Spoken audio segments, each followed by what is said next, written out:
I never thought that loneliness could take on such a neat and chilling form. That time, in November 2017, I was 17 in my final year of high school in a small Oregon town where autumn was long and daylight was always scarce. The invitation to a sleepover at Sam's house was entirely unsuspicious. Sam wasn't my best friend. He was a friend of Ben, who had moved away over the summer. When Ben left, he told me, "Sam needs someone to game with this Friday. His house is way out there, but his parents are gone. It'll be fun, I promise." I arrived at Sam's house around 7 p.m. It was a large wooden house nestled deep in a pine forest, almost 3 miles off the main paved road. My mother drove me, and she looked around the property with a sense of unease. "Are you sure this is okay? I don't see any neighbors." I reassured her, trying to seem grown up, but as soon as the car door closed and the engine noise faded, the forest silence descended, cold and heavy. Sam's house was unlike any I had ever been to. The exterior looked classic, but the inside was eerily minimalistic. White walls, gleaming wooden floors, and just enough furniture to be functional. There were no family photos, no personal decorations, only black leather sofas and a low coffee table. Sam, tall and thin, with perpetually messy dark hair, greeted me with an indifferent half-smile. "Come in," he said, his voice frighteningly calm. "We have the whole night free." We took my gear down to the basement, which Sam had turned into his gaming room. The basement was half finished with a low ceiling, but the bright LED lights from the large TV screen dispelled most of the gloom. We played video games for a couple of hours, my laughter echoing in the soundproofed space, but Sam barely spoke. He played with a terrifying focus, occasionally glancing at his watch instead of the screen. He didn't eat the pizza or drink the soda I brought. Sam's composure, a stark contrast to my own excessive excitement, began to create an invisible pressure. "Everything here is so tidy," I commented, trying to break the silence. "Your room is completely spotless." Sam merely shrugged, not taking his eyes off the screen. "My parents like things neat." But this wasn't ordinary tidiness, it was absurdly organized. When I intentionally placed the controller slightly off the table, Sam silently reached out and immediately put it back in its exact original spot. It was as if he were the curator of a museum, not a home for teenagers. Around 11 p.m., we decided to watch a horror movie. I noticed Sam had turned off all the lights in the living room, leaving only the weak blue glow from the TV screen. When I got up to get more water, I brushed past a bookshelf near the entrance. It wasn't a bookshelf, but an intricately carved wooden wall. I glanced at Sam. He was glued to the movie. I lightly touched the wall. There was a minuscule hinge. It was a hidden door. My instinct told me not to make a fuss. I returned to Sam, my heart beating faster than usual. That hidden door and the suspicious absence of any of Sam's personal items raised a major question. What was Sam hiding? The night passed slowly, full of tension. I tried to sleep in my sleeping bag on the floor, but my mind raced with speculation. I heard Sam shift on the leather sofa. He wasn't asleep. He was doing something, but in complete silence. Around 3 a.m., curiosity overcame fear. I opened my eyes. The room was pitch black with only a faint streak of light from the street lamp seeping through the narrow basement window. Sam was no longer on the sofa. I sat up slowly, trying not to make a sound. I crept up the stairs, each step light. The house was frigid. The smell of dry wood and old dust clung to the air. I headed straight for the false bookshelf in the living room. My hands trembled as I searched for the opening mechanism. I found a tiny crack in the wooden frame and used my fingernail to pry it open. The door groaned softly, heavily, and swung inward. Inside was a narrow, dark corridor. I swallowed, gathering my courage, and stepped in, using my phone flashlight to guide the way. The corridor led to a small, windowless room, what might be called an office in such a remote house. But this was no ordinary office. The single metal desk in the center was covered with computer screens and electronic equipment. I shifted my attention to the other screens. One displayed a list of folders organized by date and name. I found my own folder, Alex 11-2017. I clicked on it. Inside were detailed logs of my routines, the places I frequented, even screenshots of social media posts I had deleted. Sam had been watching me for months. The most recent folder contained a video clip that played on a loop. It was footage from inside my own house, my bedroom. I was asleep, wrapped in my blanket, breathing softly. Then, after a few seconds, Sam appeared in the corner of the frame. He just stood there, a few feet from my bed, watching me for nearly 5 minutes before quietly walking away. I closed the computer, trying to remain calm. What was Sam's goal?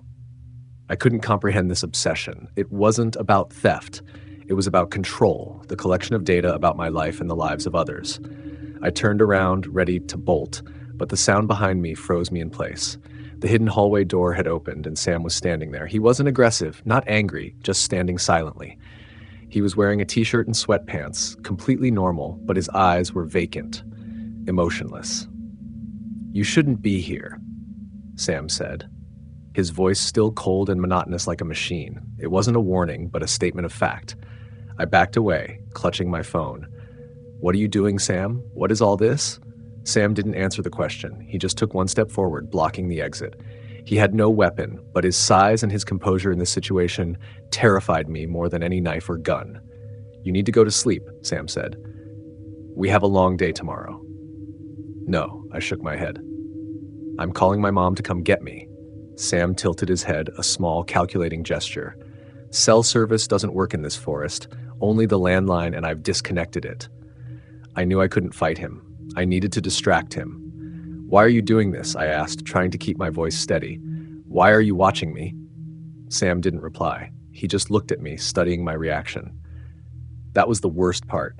He was treating me like a test subject. Suddenly, I saw an opportunity. The metal desk had sharp edges. I pretended to trip forward, dropping my phone. As Sam frowned and looked down, I lunged to the side, quickly kicking the metal chair next to the desk hard with my foot. The chair crashed loudly onto the wooden floor. That jarring sound created a split second of surprise in Sam, even if only for a fraction of a second. I immediately expanded on the moment. I ran out of the room, through the hidden corridor, and burst through the false bookshelf door. I didn't bother to close it. I ran straight toward the front door without looking back. My hands were shaking as I struggled to unlock the door. Where was Sam? I heard his footsteps behind me, not a desperate chase, but measured, slow steps. I got the door open. The freezing night wind hit my face. I ran for my life. Gravel crunched under my bare feet as I sprinted down the long driveway leading out of the property. I wasn't wearing shoes. I only had a thin t-shirt and sweatpants, but my body didn't feel the cold. It was all adrenaline and fear. I ran through the pitch-black forest with no streetlights, only the faint moonlight obscured by the tree canopy. I could hear Sam's footsteps behind me, not too close, but not too far either. Sam wasn't rushing. Sam knew I couldn't run forever. Sam knew where I was. I ran until my lungs felt like they would burst.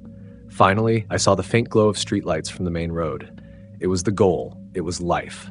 As I burst out of the woods, I didn't stop. I ran into the middle of the road, ignoring traffic. I looked back. Sam was standing right at the edge of the forest. He wasn't chasing me anymore. Sam just stood there, watching. He looked disappointed, but not surprised. He had let me go. I kept running until I reached the first house. It was a small, rural home with warm, yellow light. I pounded on the door frantically, unable to speak, only gasping for breath. The owner was an elderly woman. She saw the panic in my eyes, my bloody feet, and my dusty clothes. She called the police and my mother. My mother arrived within 20 minutes, her face pale. The police came too. I recounted everything, but when they went to Sam's wooden house, everything was terrifyingly normal. Sam was sitting on the sofa, watching TV, my sleeping bag neatly rolled on the floor. Sam explained that I had hallucinated after watching a horror movie for too long and accidentally ran out. The police found nothing unusual. They saw Sam as a polite boy, the house tidy with no signs of break-in or violence. Sam even let them check the basement. I knew I hadn't hallucinated. I described the surveillance room, but when the police checked, the wooden wall was just a wooden wall. Sam had moved or hidden the room while I was running away. With no evidence, the police could only issue a warning to Sam and advise my mother to monitor me more closely. Sam transferred schools a week later. The house in the pine forest was left vacant. Although I survived and escaped that trap, the feeling of being watched never went away. Since that night, I have never been to another sleepover. I learned a terrible lesson. The greatest threat does not come from the darkness or the supernatural, but from the chilling calculation of seemingly ordinary friends. I, Sarah, 18 years old, never truly liked sleepovers. I enjoyed the quiet, but I also understood that to maintain a small circle of friends, you had to participate in these loud events. That night, it was at Maya's house. Maya's family lived in a large old house built in the 1950s, isolated at the end of a suburban neighborhood in Columbus. The house had many large windows and a wide open backyard, which always made it feel vulnerable. By 10 p.m., the living room was cluttered with blankets, sleeping bags, and empty snack wrappers. Maya and I finished watching a terrible romantic comedy and had moved on to the gossip phase. Maya got tired and fell asleep soon after. I couldn't sleep. I was always the hardest person to put to bed. I got up and went into the kitchen for water. Maya's spacious house, with its high ceilings and dark hallways, began to create a sense of emptiness without the sound of conversation. When I returned to the living room, I noticed something different. The large window overlooking the front yard was slightly ajar. I was sure Maya had closed it before we started the movie because she complained about the cold night air. I walked over and tightly closed the window. In the moment I looked outside, a faint yellow street lamp illuminated the sidewalk area. I saw a car, old and dark gray, parked about 50 meters away. It was parked in an odd position, not in front of anyone's house. I knew I was being overly sensitive, but I couldn't ignore the fact that someone was sitting inside, turning their head to look towards Maya's house. Nothing illegal, just a person sitting in a car late at night, but the feeling of being watched suddenly struck me, cold and sharp. I backed away. Maybe it was just a late delivery driver or a neighbor. I tried to reassure myself and lay down next to Maya, trying to force myself to sleep. But my eyes kept darting toward the window. The street lamp was still dim, and I knew the gray car was still there. I couldn't shake the feeling that tonight we were not alone in this house. At 12:30 a.m., I woke up again, thirsty. The living room was submerged in darkness, with only a faint light from the turned-off TV and a dim nightlight from the hallway. I carefully navigated past the mattresses and sleeping bags to get to the kitchen. In the kitchen, I saw the knife drawer was slightly pulled out. A large kitchen knife, typically used for cutting meat, was slightly out of place. I remembered how meticulous Maya was about arranging everything. This was a small detail, but it made me uneasy. I told myself perhaps Maya had used it earlier and forgot to put it away. I poured water, trying to keep my breathing steady. As I turned my back, walking past the kitchen window, I saw it again. The gray car. This time, it was parked closer, right at the curb in front of the house. The driver's side window was rolled down. I couldn't clearly see the face, but I saw a dark shadow staring intently at the house. A shiver ran down my spine. This was not a coincidence. This was deliberate. I quickly retreated to the living room, looking for my phone. Everyone was fast asleep. I turned on my phone, checking messages. Nothing. I opened the messaging app and typed in my mother's number, ready for an emergency. Then I heard a quiet sound. Not a loud noise, but a rustle, as if someone was carefully stepping on wet grass in the backyard. The backyard was wide open, pitch dark, with no streetlights reaching it. My heart pounded in my chest. I remembered the stories I had read where danger often came from the least expected places. I crawled to the back window, which was covered by a thin curtain. I gently lifted a corner of the curtain. The backyard was still pitch dark, but I saw Maya's old basement door, a heavy wooden door always locked from the outside, had been slightly opened. A shadow deeper than the surrounding darkness was lurking at the basement entrance. I didn't think any further. I instantly understood this was not a friend's prank, not an accident, but an intrusion. I quickly crawled to Maya, waking her up. "Maya, wake up. There's someone in our house." She mumbled, "Sarah, are you drunk? Go to sleep." I didn't waste time arguing. I whispered, "The basement door. It's open." Maya's sleepy expression vanished, replaced by terror. She knew that basement door was always locked. Maya and I hid in her master bedroom, locking the door tight. We couldn't call the police immediately. We needed to be sure. Calling just because of a strange parked car or a slightly open door seemed overly dramatic. But after hearing a noise in the kitchen again, this time clearer, As if someone was moving a heavy object, we knew it was too late to wonder. "Where is your phone?" Maya whispered. "In the living room," I said. In my panic, I had left it behind. We only had Maya's phone, but its battery was low. We squeezed into Maya's closet, where the clothes were thick and dark. We held our breath, our ears straining to listen. Time passed, long and slow. The house was silent, a false silence, like before a storm. I could hear Maya's heart pounding. 1:45 a.m., I heard footsteps, very heavy, decisive, not the sneaking steps of a thief afraid of being discovered. The person was walking slowly through the living room. The footsteps stopped. Then we heard the sound of a curtain being violently pulled. He was looking for us. Then I heard those footsteps moving up the old wooden staircase. Each step was a hammer blow to my head. We were on the second floor, in Maya's room. The stairs creaked as he ascended. When the footsteps reached the second floor hallway, we saw a thin sliver of light beneath Maya's door. The footsteps stopped right in front of the door. A giant dark shadow appeared under the door crack. I squeezed Maya's hand. She was trembling. We didn't know who he was, what he wanted, but I remembered the misplaced knife in the kitchen. This was a predator, not a petty thief. A terrifying moment of silence. Then the sound began. Not a loud knock, but a scratching.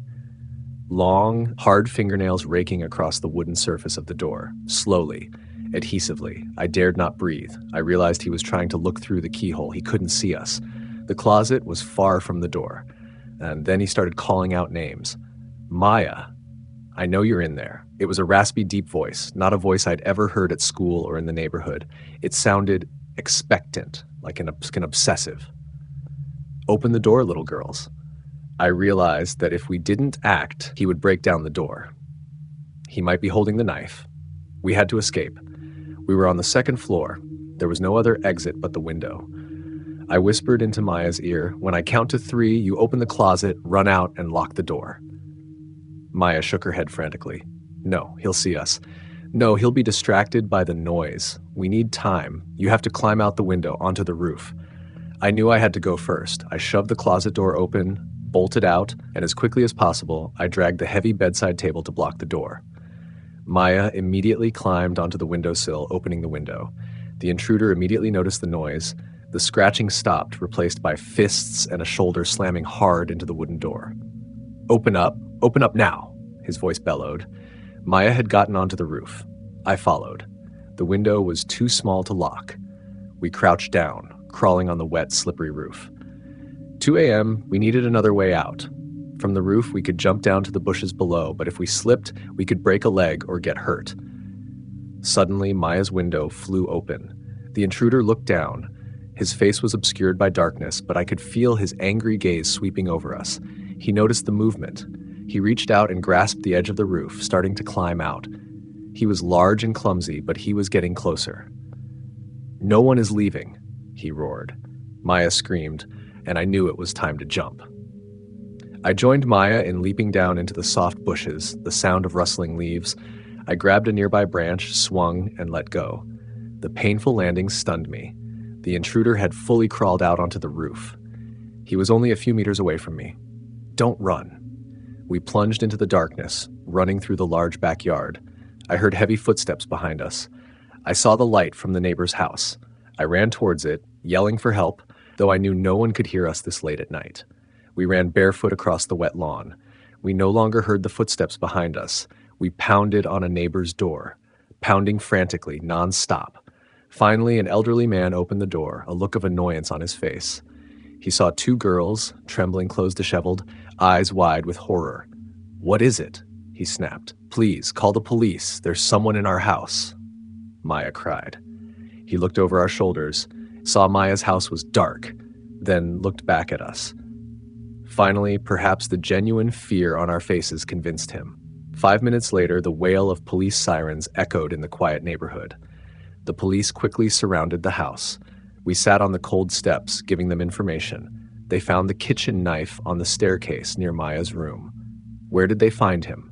In the basement. He was still there, hiding in the darkness, his hand tightly clutching a piece of torn cloth he had perhaps used to cover his mouth. The police brought him out. He was a middle-aged man, gaunt with wild, empty eyes. I had never seen him before. He didn't say a word, just stared at me, a cold and indescribable look. I realized he was the one who had been in the gray car.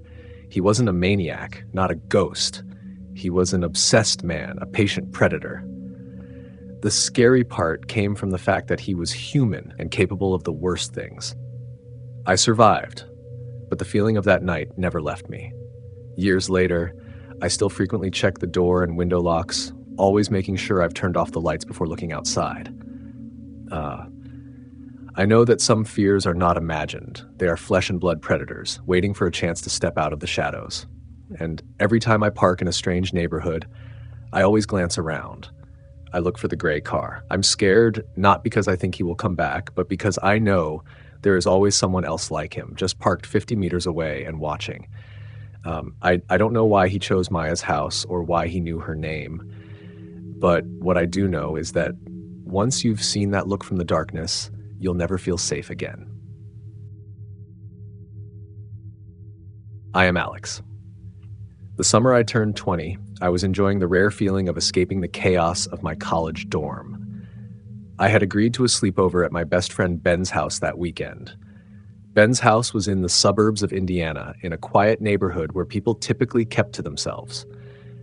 The house was quite large, a modest 2-story style with brick exterior. It wasn't the kind of place where you worried much about crime. I had always considered myself someone who wasn't easily scared. I grew up on horror movies and didn't mind being alone. But what happened on that Saturday night made me realize that safety can be shattered even in the world's quietest corners. We had spent the evening watching old movies, laughing, and finishing a massive bowl of popcorn. Around 11 p.m., Ben got a call from his older sister. There was an emergency with her car, which had broken down about 30 minutes away. Ben looked at me, his tone hesitant. "Are you okay being here alone for a bit?" Ben asked. "I'm fine," I said, even though I was slightly annoyed he had to leave. "Just go. Make sure you lock up." Ben promised to be back before 2 a.m. He handed me a spare key, threw on his jacket, and the front door closed. Immediately, silence enveloped the house. The living room, which had been cozy moments before, suddenly felt larger and emptier than usual. I turned on the TV not because I wanted to watch anything specific, but because I hated the quiet. The dim light of the screen cast flickering colors on the walls.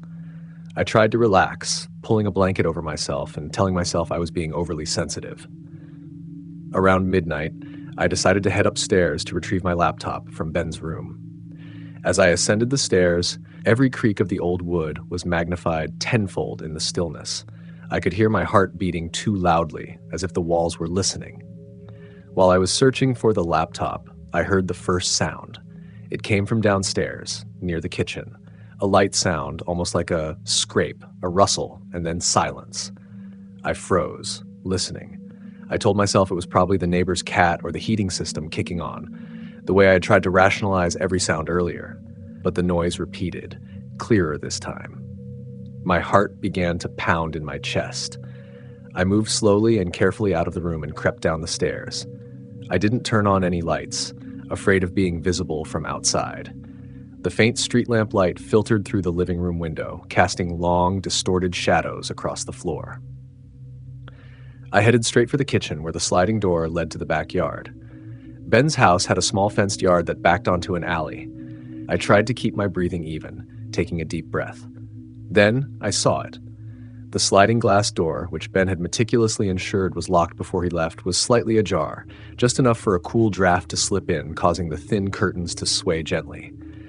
A cold feeling traveled down my spine, and it wasn't from the draft. Everything in me screamed that something was wrong. Someone had been here. I backed away, covering my mouth to stifle any noise. I thought about making a dash for the front door, but if the intruder was close by, I wouldn't make it. My phone was still sitting on the coffee table in the living room, near the open door. I moved cautiously, my body tense, each step lighter than a feather. I reached for the phone, my hand trembling so badly I nearly dropped it. I glanced through the sheer curtain. The backyard was empty. But something still made me shiver. Just then, I heard movement again. Not outside, but inside. Footsteps. Slow, deliberate, weighted. The sound came from the front hallway, near the laundry room and the garage entrance. I fought to steady my breath. I pressed the phone to my ear and dialed 911. 911, what is your emergency? A calm female voice responded. There is someone inside my house, I whispered, my voice catching in my throat. I'm at 4210 Elm Street. I think they got in through the back door. Please send someone right away. The operator's tone shifted to serious but reassuring. Stay hidden. Do not try to confront them. Officers are on the way. Stay on the line with me. I retreated to the living room, trying to pull myself into the darkest corner. I heard a soft rustling, followed by the sound of the garage door, which connected through the laundry room, being pulled open. He was checking the house, room by room. Just be quiet. Stay on the line, I told myself. I heard the footsteps move through the hallway, into the kitchen, and back. He was moving slowly, methodically. A slight huff of breath, almost like frustration, echoed. I crouched behind the large sofa, attempting to blend into the shadows. He's going upstairs, I whispered into the phone. Keep silent, the operator urged. Help is very close. The footsteps were heavy, creaking on the staircase. Each step was like a hammer blow to my skull. He was moving excruciatingly slow, as if he knew where I was or was enjoying the suspense. He moved across the upstairs landing. I could hear the faint push of Ben's bedroom door. Then, silence. Utter silence. The pause was worse than any noise. I held my breath. He must have stopped. He was standing up there, listening. Then the footsteps returned. This time they were descending. They came closer. I squeezed my eyes shut, my body curled up, bracing for the moment he found me. He moved across the living room, heading toward the front door. I thought he was leaving, that the nightmare was over. But he didn't leave. He stopped right near the front door, close to my hiding spot. Then I heard a voice, low, gravelly, almost mocking. Alex. The blood in my veins turned to ice. He knew my name. Come out, Alex. He said my name casually, as if he were an acquaintance looking for me. I couldn't move. He knows my name, I gasped, my voice shaking. They are almost there. Hold on. The operator's voice crackled in my ear. His feet began to shuffle closer to the sofa. He was pacing deliberately. I just wanted to talk, he said. I heard the soft tearing sound of fabric as if he was running his hand over the couch. Just then, a new sound cut through the night. The faint wail of a siren, weak at first, then growing louder, closer. The intruder froze. A second later, I heard his feet running quickly across the living room, followed by the loud slam of the back sliding door as he bolted outside. The police sirens flared as they turned onto the street. I stayed where I was, shaking uncontrollably. I didn't dare move until I heard a loud shout from the front door. Police, open up. I scrambled up, my whole body trembling violently, and unlocked the front door. 3 officers entered, their uniforms reflecting the light. Are you hurt? One asked. I nodded, my throat dry. He just ran out through the back door. The police never caught him that night. He vanished into the darkness of the alleyway. When Ben returned, he was pale with shock at the sight of the squad cars and the shattered glass door. Later, the police reported they found some evidence outside. A thin rope loosely tied to a first-floor balcony, suggesting he may have climbed over the fence or a low balcony to gain access to the yard. Nothing was reported stolen except for Ben's old phone, which he might have grabbed to ensure silence. But what haunted me most wasn't what he took. It was the way he knew my name. I tried to convince myself that maybe he had been following Ben and heard someone call my name. But the icy dread still coiled in my stomach because I knew how close I came to not making it out of that room safely. Since that night, I have never felt completely secure again. Every time a door creaks or there is a soft noise in the silence, I feel that same cold fear crawl over me. Even though I survived, the memory of hearing that voice call my name still haunts me. It is like a scar that never truly disappears. I know for certain that night could have ended in a way I never want to imagine. I never thought that a single night could entirely alter my perspective on life, trust, and fear. Yet, looking back, that simple sleepover at a friend's house did exactly that. My name is Alina, and at the time, I was 24 years old. My life consisted of exhausting days working for a small graphic design startup in downtown Los Angeles. I lived in a district where a billboard advertising luxury condos often towered directly above tents and shopping carts. That stark contrast never quite sat right with me. I had agreed to visit my old friend, Chloe, who lived in Brentwood on the west side of LA. Chloe and her husband had recently moved into a larger, more isolated house. It was the kind of neighborhood where people watered their plants in the morning and waved at their neighbors, offering a deceptive sense of security. That Friday night, Chloe's husband was away on a business trip, and she had invited me over for a sleepover and old movies. I accepted, desperate to escape the relentless noise of the city and find the sliver of peace I craved. The moment I drove onto her street, the atmosphere shifted. Everything was eerily quiet. Even the silence felt heavy. My car crunched onto the gravel drive leading up to the house. It was a large, two-story structure surrounded by meticulously maintained gardens. It was the polar opposite of my cramped apartment. We watched movies, ate pizza, and tried to catch up on old stories. Chloe, exhausted from her new job, eventually fell asleep on the leather sofa in the living room around 11 p.m. I was still wide awake. I decided to go upstairs to the guest room, a spacious area that overlooked the backyard. I lay in bed, attempting to relax, but my mind was restless. I was used to the blare of sirens and the constant city roar. Now only silence remained, and it made me tenser. I picked up my phone, put on my headphones, and scrolled aimlessly. Around 1 a.m., I put the phone away. Darkness filled the room. That is when I heard it. A very faint sound, not a bang or a crash, but a soft, deliberate crunching. It came from directly beneath the window where the decorative gravel ringed the garden beds. I immediately dismissed it as an animal.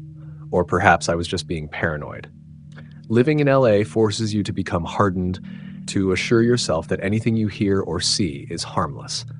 I shut my eyes tightly, forcing myself to sleep.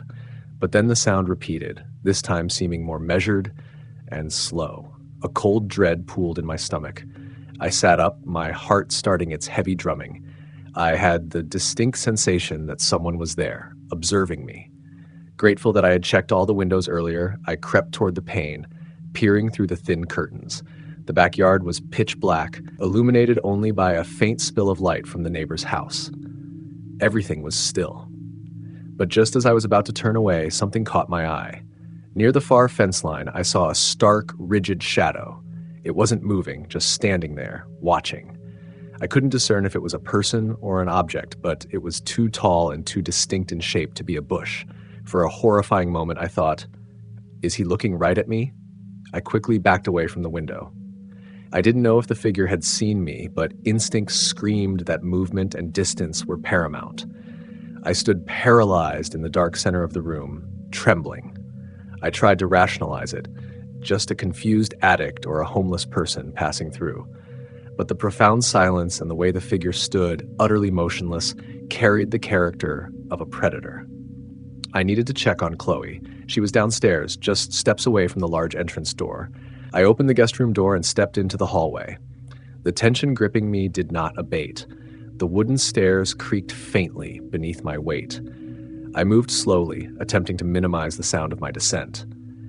When I reached the ground floor, I saw Chloe still deep in sleep, her headphones covering her ears. The TV emitted a dim blue glow. I moved toward the front door. Then I looked down at the polished hardwood floor. Near the small side table where Chloe usually kept her house keys, there was a small, dark, slightly wet stain. I knelt down and touched it with my finger. It smelled of earth. A sensation of icy terror shot up my spine. This house had a small basement hatch entrance. It was located in the back, near the area where the gravel crunching had occurred. If the person had been on the gravel, perhaps they had used that access. I stood, glancing back at Chloe. She was still asleep. I couldn't scream to wake her. I needed clarity. I walked toward the kitchen. I needed a weapon, something solid. I found a large, black-handled kitchen knife and tucked it behind my back. I acted without thinking. I had to check the back door. The living room led into the kitchen. As I passed through the hall, I stopped abruptly. I sensed a subtle shift in the room. Not an audible noise, but a disturbance in the air, as if someone had just moved through it. I turned back to the living room. The TV was still on. Chloe was still sleeping, but a cylindrical object, what looked like Chloe's favorite white ceramic vase, had been knocked over. It lay tilted on the floor, not broken, but definitely moved from its central spot on the side table. I swallowed hard. My heart hammered so violently, I felt the floorboards vibrate with the force. I had seen the shadow in the backyard. I had seen the mud stain near the front door. And now, an object had been moved in the living room. He was not outside. He was inside the house. I retreated, gripping the knife tightly. The sheer force of the fear was so overwhelming it caused my body to seize up. It was tonic immobility, the freeze response. I stood there, my legs turned to lead. I couldn't scream. I couldn't run. I could only stare into the darkness of the hallway leading to the kitchen. Then I heard another sound. A very soft dragging noise, like the sole of a shoe scraping against the hardwood. It came from behind the small breakfast bar near the kitchen. I knew he was there. He had entered the house, perhaps through the basement hatch, or maybe he had slipped in while we were upstairs. He had been patient. Now I saw him. He stepped out of the shadow, a tall man, average build, wearing a dark jacket. He wore a baseball cap pulled low and a dark scarf covering the lower half of his face. I couldn't see his eyes, but I felt their cold, focused intent. He wasn't holding a gun, but his hand was tightly clutching a metallic object, perhaps a hammer or a pipe wrench. He looked at me. Then he glanced toward Chloe, still asleep on the sofa. "You shouldn't have woken up," he said. His voice was deep and husky. I shivered uncontrollably. My hand still held the knife, but it felt weightless. I felt useless. He took a step toward me. Slowly, deliberately, my entire body was rigid. I knew if I didn't break free, I would die. I had to run. In a moment of sheer desperation, I let out a cry, though my voice was only a raw, dry croak. He paused, momentarily surprised. That split second was all the opportunity I needed. I spun around and sprinted toward the staircase. He reacted instantly. I heard him running after me. I raced up the stairs, taking 2 steps at a time. My chest tightened, suffocating with panic. When I reached the top landing, I didn't run back to the guest room. I darted into the small hallway bathroom. I slammed the door shut. He pounded against the door. The frame rattled violently. "Open the door," he snarled. I curled into a ball, drawing my knees to my chest. I realized something terrifying. The house was too big and too quiet. No one would hear me. I fumbled in my pajama pocket for my phone. My hands were shaking so violently that I had to use both to dial the number. He started slamming his fist against the door. I dialed 911. "Police, what is your emergency?" The dispatcher's voice was calm, procedural. "He's in the house," I whispered. "Please come right now. Brentwood on." I rattled off the address as the door began to splinter. I heard the sound of ripping wood. He was using the metal object to pry the door open. "We are dispatching units now. Please try to remain calm and find a hiding place," the dispatcher instructed. I hung up. I couldn't hide. The small bathroom had no windows. He hit the door again. This time, a large crack appeared, and I caught a sliver of his face through the gap. His eyes were bloodshot, feral. He pushed hard, and the door burst inward. He stood there, gasping, his face contorted with rage. I had no choice. I raised the knife. He scoffed. "What do you think you're going to do?" I remained silent. The fear had crystallized into something colder and sharper, pure survival instinct. He stepped into the bathroom. I backed toward the bathtub, bracing for the confrontation. Just then I heard it. Siren wails. Distant at first, then rapidly growing closer. His face transformed. The fury melted into sheer panic. He glanced toward the hallway window. I knew I was saved. He would not stay. He spun around. Instead of attacking me, he lunged out of the room. I heard him crashing down the stairs. Desperate, pounding footsteps. He didn't want to be caught. I bolted out of the bathroom and rushed to the hallway window. Red and blue lights strobed across the garden. I saw 2 police cruisers slide into the front yard. I saw the man. He was sprinting out the back door. "Police, stop," a voice bellowed. He didn't stop. He vaulted across the lawn. The officers gave chase. I couldn't see the arrest, but I heard distant shouts followed by a heavy silence. This silence was more terrifying than the noise had been. Chloe finally woke up. She walked out of the living room, her eyes still clouded with sleep. "What is going on?" she asked. I didn't answer. I could only stand there, shaking, staring at the hallway floor where my kitchen knife had fallen. The police took my statement. They confirmed the man appeared to be stalking the neighborhood, likely looking for a vulnerable home to rob. I was safe, eventually. But I knew that safety was only temporary. Years have passed. Chloe and I moved away, and I built a new life. I survived. But sometimes when I am alone late at night, I swear I can still hear it. Not the sound of the door breaking or the footsteps, but the soft, deliberate crunching on the gravel. I remember the moment fear paralyzed me. Fear can root you to the spot, and I know that LA holds its own darkness, and sometimes it seeks you out when you least expect it. Even on a quiet sleepover night, a part of me is still that 24-year-old girl fighting to break free from a predator. The haunting never fully subsides. I had to rebuild myself, but I will never forget that feeling. That year, I was still caught in that strange boundary between the age that believes it knows everything and the age that still feels invincible. To me, sleepovers were just about snacks, watching cheap horror movies, and trying to stay up longer than everyone else. The apartment my friend was renting was on the third floor of an old brick building on Madison Avenue. It wasn't luxurious. It was the kind of place where the wooden stairs always groaned under every step, and the ceilings were unusually high. We, 4 close friends, were gathered in the living room, which had a large sofa big enough for all of us. My friend's parents had been gone since the afternoon, leaving us with a feeling of absolute freedom. The evening began as usual. Pizza boxes piled high on the coffee table, soda cans scattered on the floor. We tried to watch a horror movie but gave up, switching to idle chatter about school troubles and post-graduation plans. Time passed quickly. By about 1 a.m., the energy in the room had drained. That aimless boredom started to creep in, the kind of feeling that makes people want to do something stupid just to break the silence. We were still awake, eyes glued to the ceiling. No one bothered to turn the TV back on. We just lay there, listening to the ceiling fan turn slowly in the heavy air. It was in that quiet moment that I began to feel the shift. The house, already too large for comfort, seemed to grow colder. The wind outside continuously scraped against the window frame, creating a persistent noise. I tried to convince myself that these were just the normal sounds of an old building. Water pipes gurgling, wood settling. That was all. But then I heard another sound, not from outside, but from directly above us in the attic area. It was a slight scrape, like floorboards bearing weight. I held my breath. The others seemed to notice too, as the room fell completely silent. "Did you hear that?" One friend whispered, his voice tense. No one answered. We lay still, every sense stretched thin. The sound repeated, clearer this time, slow and deliberate, like careful footsteps moving back and forth. A friend tried to force a laugh.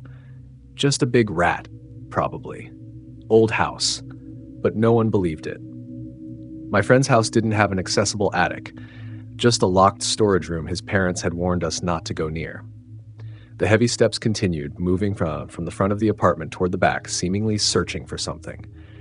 The feeling of being watched, that unexplainable prickling on the back of my neck, washed over me. "It's not a rat," I whispered, my throat dry. "Those are footsteps." Another friend, usually the calmest one, reached for his charging phone, but immediately shook his head. "No signal. That's weird." We all knew that contacting the outside world in an old apartment building could sometimes be difficult, but the timing sent our spirits plummeting. Then the noise stopped. A silence followed that squeezed my chest tight. We lay there, listening to the pounding of our own hearts. And then the sound returned, this time right beneath our feet, in the hallway on the second floor. This time it wasn't the old creaking, but a heavy thudding sound. "They're inside," the friend closest to me gasped, his voice trembling. Every muscle in my body seized up. We had locked the front door, but the old lock could easily be manipulated. I thought of my phone lying on the kitchen counter. I had to call the police. But to do that, I had to cross the living room, where the apartment door could open at any moment. The sounds grew closer and closer, moving toward the staircase. We huddled together on the sofa, gripping each other's arms tightly. Then came the footsteps on the stairs. Slowly, deliberately, one step after another. I felt cold sweat trickling down my spine. The living room door was the only weak point. If they walked in there, we would be trapped. "We have to hide," I said quietly, trying to keep my voice steady. We quickly crawled onto the floor, finding refuge behind the heavy sofa. The room was only dimly lit by the streetlights filtering through the curtains. The footsteps reached the third floor. They stopped right outside the living room door. Then we heard a sharp metallic sound. The door lock was being picked. The door slowly opened, revealing a tall, dark silhouette standing silently on the threshold. I stared into that dark void, my heart leaping wildly in my chest. The person didn't speak, they just stood there, motionless. That silence was more terrifying than any scream. Then, the dark figure stepped into the room. I could only see their feet walking, worn sneakers, moving unhurriedly. They walked straight to the kitchen area where my phone lay. I wanted to scream, to run, but no sound would come out. Fear constricted my lungs. The dark figure turned back, holding my phone. They flashed the light across the sofa. In the moment the pale white light swept across my face, I saw the person. It was a man. He was thin, wearing a dark coat. His face was partially obscured in the shadow and the blinding light, but I saw his eyes. They weren't aggressive, but empty, completely lacking awareness, as if he wasn't the one controlling the body. He started moving toward us. This is it, I thought. The feeling of being trapped, cornered, made me understand this was not a joke. The friend next to me, who had been silent all along, suddenly threw a large pillow, hitting the man in the chest. That action broke the stillness. The man stumbled slightly, and in that instant, I pushed my friend to his feet. "Run!" I shouted. We burst out of hiding, sprinting toward the hallway. The man's heavy footsteps followed right behind us. We didn't need to look back to know he was sprinting. The wooden staircase seemed endless. My lungs were burning. We rushed down the second floor, then the first, heading for the front door. The door was heavy wood. I grabbed the doorknob, pulled hard, and all of us shot outside. We ran along the gravel path in front of the house, not daring to stop until the frantic pounding of our own hearts drowned out all other sounds. My breath was ragged and hot. When we were a few blocks away from the apartment, we stopped, gasping for air. My friends' faces were pale with terror. We called the police using the phone the man had dropped when he was startled. Afterward, everything became hazy. The police arrived, investigating the apartment. They didn't find anyone. They only found fingerprints on the doorknob and traces of dirt on the rug, proving a stranger had entered. The police officer wrote down my statement in his notebook. He didn't promise anything, just said they would increase patrols. He suggested it might just be a homeless person or a petty thief who had snuck into a vacant apartment. But I knew it wasn't a theft. The man didn't take anything. He just stood there, watching us. A few weeks later, we heard from the landlord. A man had been arrested nearby, charged with trespassing and stalking. The police didn't release the identity, but they said he was a drifter who had been monitoring apartments in the area. We survived, but that night on Madison Avenue took away our innocence. Since then, I could never sleep over at anyone else's house again. Every time a door slightly rattled or a floorboard groaned in the night, I flinch. I always check the locks 3 times before going to sleep. And because that night taught me one thing: true fear isn't ghosts or monsters, but real people in real places at the worst possible time. And sometimes they are already inside the house. I still lie awake, trying to shake off the image of those empty eyes. I wonder, was he truly just a homeless person? Or was he something worse, someone who had been watching us for longer than we realized, just waiting for an opportunity to step into our lives? That night on Madison remains a cold, indelible scar.